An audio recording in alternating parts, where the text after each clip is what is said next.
আসসালামু আলাইকুম। সকালবেলা মাছের কিছু খাবার দিলাম। একটা জিনিস চিন্তা করতেছি, যারা মাছ চাষ করে তারা কিভাবে মাছ এই খাবার খাওয়ায় বড় করে? খাবারের এত পরিমাণ দাম।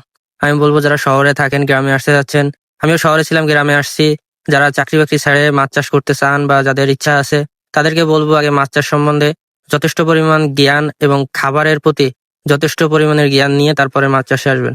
না হলে কিন্তু ভাই লাভ তো করতেই পারবেন না। লসের পরিমাণ অনেক বেশি হয়ে যাবে। কারণ খাবারের এত বেশি দাম, যা দ্বারা মাছ চাষ করা সম্ভব না। পুকুরে কিভাবে প্রাকৃতিক খাবার তৈরি করা যায়, কিভাবে প্রাকৃতিক খাবার উৎপাদন করে মাছ চাষ করা যায় সেই সম্বন্ধে যথেষ্ট পরিমাণে ট্রেনিং আপনাদের থাকতে হবে। না হলে কেউ মাছ চাষ করে স্বাবলম্বী হতে পারবেন না। তো অনেকে আছে যাদের ইচ্ছা আছে মাছ চাষ করার, তো আমি বলব খাবার উৎপাদনের জ্ঞান নিয়ে তারপরে মাছ চাষে আসবেন। ধন্যবাদ সবাইকে।